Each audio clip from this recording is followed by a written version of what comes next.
This baby. So I think the question asked is probably one of the most underrated artists. A lot of people don't know. Like I'm actually like when you hear the songs, like I'm actually a person like that likes to put the record together. Like it's not just about me spitting a verse and I'm out. I'm gone. I'm always first on the track because I'm always first on the track. You know what I mean? And I'm always the one to come with the chorus, pick the beats. So as far as being overlooked, of course, I always felt like that. You know, there's a lot of people who I've helped in their career. You know what I mean? Go to the next step from Easy LP to Buck Wild. You know what I mean? Not to say that they already was established, but I kind of like established them in the Queens regime when the whole it was at one point Queens was the hottest shit. And like you know, Easy LP, Buck Wild. A lot of people don't know Swiss Beats. I was the first person to work with Swiss Beats outside of the Rough Riders. Even when I asked the Locks to get on Banned from TV, they asked me who did the beat, and I said Swiss, and they was like, "These nephew?" They weren't even calling him Swiss. Like that's how long I've been working with Swiss. Scott Storch, you can ask Scott Storch yourself. First person that gave him a check when he left Dr. Dre.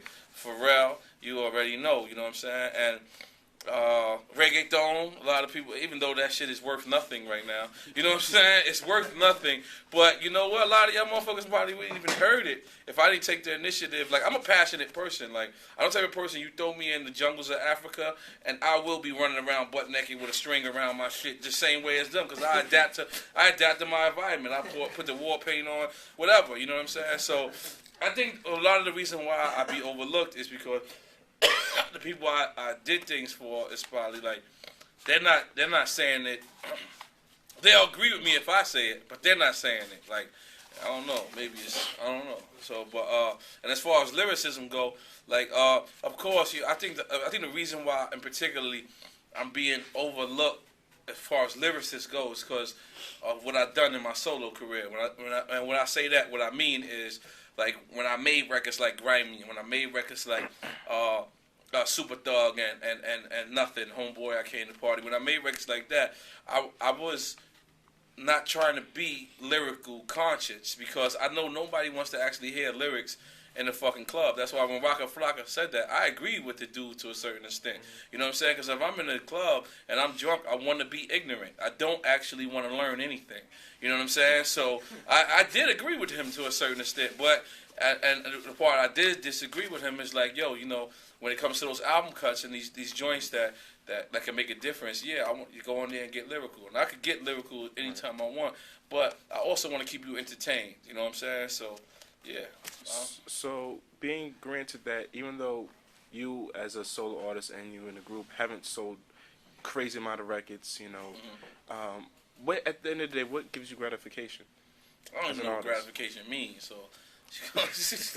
All right. Happiness, what gives me happiness. Yeah, as an artist. Well, you know, I got three gold albums. I got one platinum album. I got two gold CNN albums.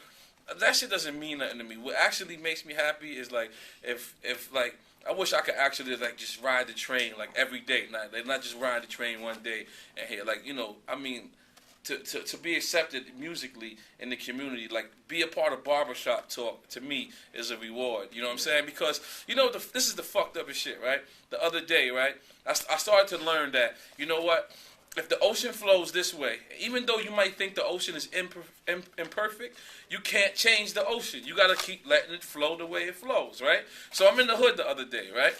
And I'm around my nephew, and my nephew and them are talking, right? So they're talking. They say, "Yo, this dude had a dope album, right?" Then his friend says, "Yeah, but he ain't sell no records." And I looked at them like, "Guys, can you please close the door?" We was raised out in the barn.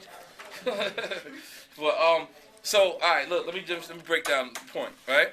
Now let me say this to you guys again, right? Close the door for me, please. My nephew was on the block, right? We was on the block. We in the hood, right? So they talking about albums. They're like, yo, Homeboy had a hard album. Homeboy had a hard album. Homeboy had a hard album. But then their rebuttal is, yeah, but Homeboy didn't sell records. And this dude didn't sell records. And I looked at them in a puzzled way.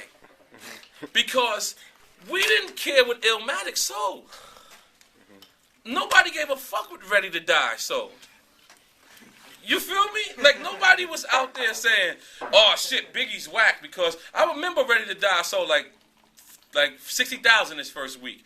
And back then, that was big. Like, it goes back to right now. If niggas sell 60,000, motherfuckers are celebrating right now. But I remember Juvenile sold 13,000 his first week and winded up being 3 million. You feel me? But it's like right now, these kids, this younger generation, they actually judge a person's album upon his record sales. And when I don't come from that era, you know what I mean? I come from an era of great music. I didn't Illmatic album. I swear to God, I think I recently went gold, like officially certified, like 2 weeks ago. This is an album that probably been out for fucking damn near 20 years, like 15 years. I know I'm exaggerating, but what I'm saying is, did it matter to you? Did you think Illmatic wasn't dope because it didn't sell back then? That's crazy to me. You know what I'm saying? Like, and that mind state of the youth is just crazy. I just don't come from that era. I fuck with a dude's album that's dope. You know what I mean? I bought Kid Cudi album. I liked it. I didn't care what he sold. It didn't matter to me. If I was sitting here having a debate of who's better, Kid Cudi and Drake, the fact is I shouldn't pull out the album and say, look, well, he's platinum and Holmes is not. That shouldn't be the winner of the conversation. It should be the material. The material matters. I hope I sounded intelligent. You did, but I came in on an intelligent level. I was trying very hard. Came in kind of intelligent.